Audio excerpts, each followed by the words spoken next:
वृद्धावस्था आने के पहले, मृत्यु अवस्था आने के पहले, चलो वृद्धावस्था का तो समय हमें पता है कि शरीर की वृद्धावस्था लगभग इतने वर्ष बाद आ जाएगी, लेकिन मृत्यु अवस्था तो 1 सेकंड के बाद भी आ सकती है। इसलिए हमारा ये जो वर्तमान समय चल रहा है, ये भगवदाकार वृत्ति से युक्त होना चाहिए। वृद्धावस्था के आने के पहले भगवत प्राप्ति कर ले, ये बात तो समझ में आ जाती है कि 60, 70, 75, 80 इसी को वृद्धावस्था कहते हैं। आजकल तो 60, 70 में राधेश्याम हो जाता है। अब तो जवाने नहीं समझ में आते कि जवान कौन है भाई, कैसे समझ में आएंगे जवान। 15-16 की अवस्था है, आप अभी सुने थे प्रश्न उत्तर में, एक ने कहा हमें बहुत निगेटिव विचार आते हैं। तो भैया ये तो पाप का लक्षण है। आप पाप कर्मों से अपनी वृत्ति को हटाइए, नहीं तो नकारात्मक सोच आपको नष्ट कर देगी। क्या करते हो तुम? उनका 5 बार हस्तमैथुन नियम से रोज करता हूं। अब आप विचार करो, इस विषय पर ना तो कहीं चर्चा होती है और ना कहीं कहा जाता है।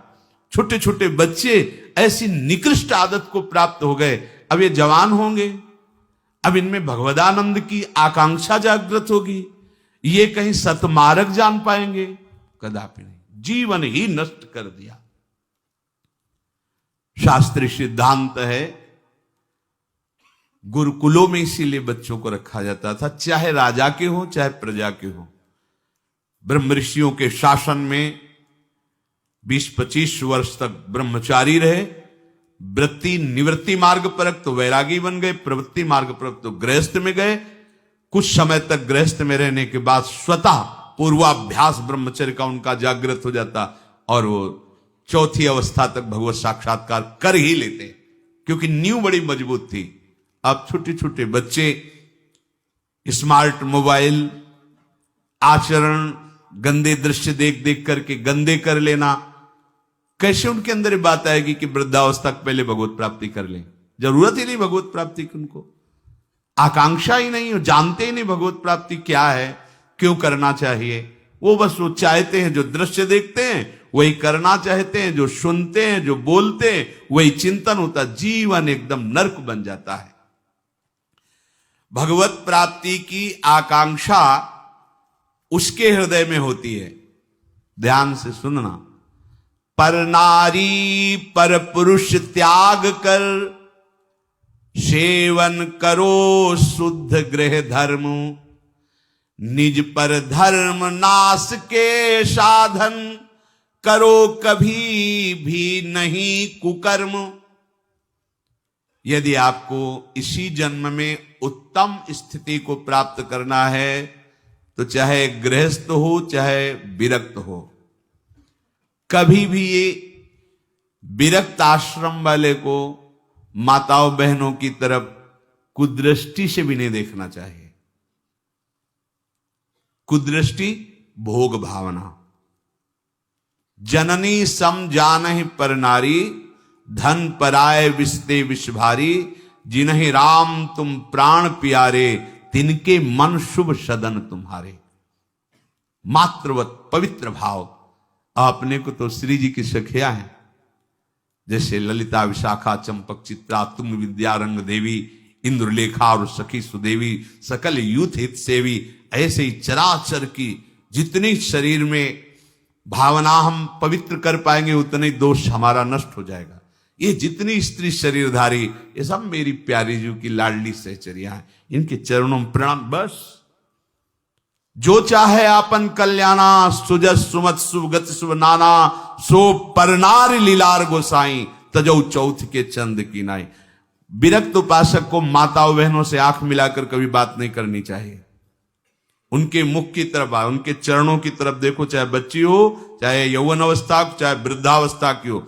विरक्त साधक को कभी एकांत में माताओं बहनों से संभाषण नहीं करना चाहिए। बीच में किसी को डाल और दूसरा साधक को खड़ा हो जाए, नहीं बाहर निकलो। बाहर अगर बात ही करनी तो मैदान में करो खड़े होकर के। और क्या बात करनी है? हम भगवत प्राप्ति के मार्ग में चले, हमें क्या बात करनी है? बहुत सावधान रहना चाहिए। गृहस्थ धर्म के उपासक को यदि ब्याह हो गया है तो अपनी पत्नी से वो भी धर्मानुकूल, पशुवत व्यवहार नहीं। और पर स्त्री की तरफ तो दृष्टि ही ना करे भोग वृत्ति की, अगर की तो सारे सुकृत नष्ट हो जाएंगे, चाहे वो स्त्री शरीर चाहे वो पुरुष शरीर हो। इसलिए पर नारी पर पुरुष त्याग कर।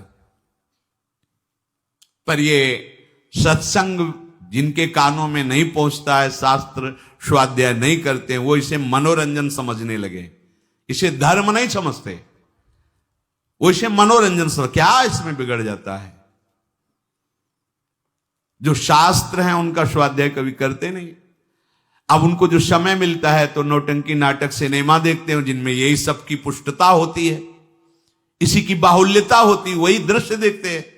ना तो कभी भगवत प्रेमी महात्माओं की चरण रज में बैठ करके सत्संग सुना, ना शास्त्र स्वाध्याय किया, तो मनमानी आचरण बढ़ते रहते। कैसे भगवत प्राप्ति की बात आएगी कि जरा मरण मोक्षाय।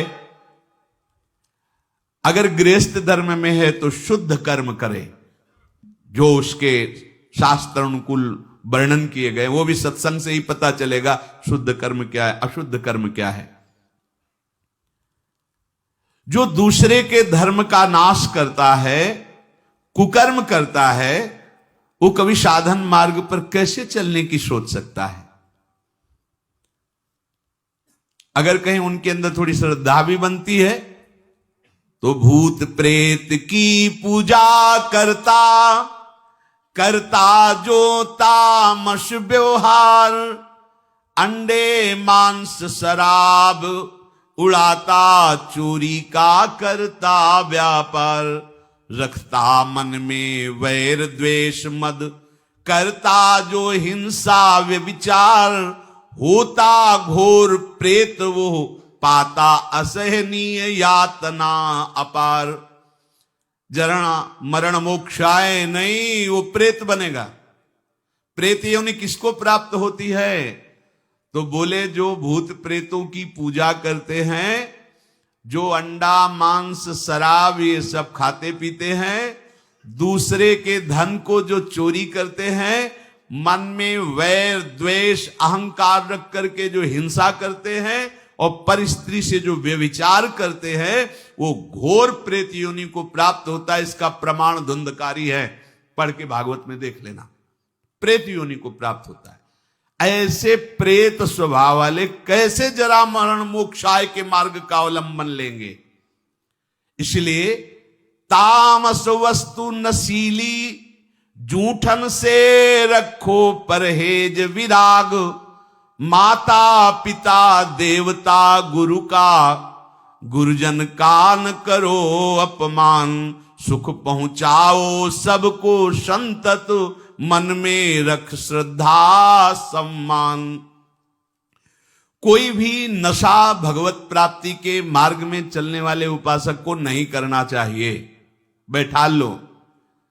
आजकल ये भी बहुत सूक्ष्मता से साधन मार्ग वालों को गिराने के लिए प्रवेश कर गया है कि थोड़ी सी भांग खा लो, बस भगवदानंद में डूब जाओगे, या एक दो चिलम फूंक लो, या अमुक अमुक अमुक। हम प्रणाम करते हैं, जो ऐसा करते हैं सिद्ध महापुरुष होंगे, उनको हम प्रणाम करते हैं, पर अपने कच्चे साधकों के लिए या भगवत प्राप्ति के लक्ष्य वालों के लिए हमें कहीं शास्त्र में आज तक नहीं लिखा, कहीं ऐसा नहीं मिला। कुछ लोग उदाहरण देते हैं कि भगवान शंकर भी भांग खाते हैं। भगवान शंकर भांग खाते नहीं, पीते हैं, हलाहल जहर पीते हैं। जगत की रक्षा के लिए समुद्र मंथन में निकला हुआ हलाहल जहर पिया। तुम एक धतूरे का फल खा के दिखाओ तो तुम्हें माने उनकी समानता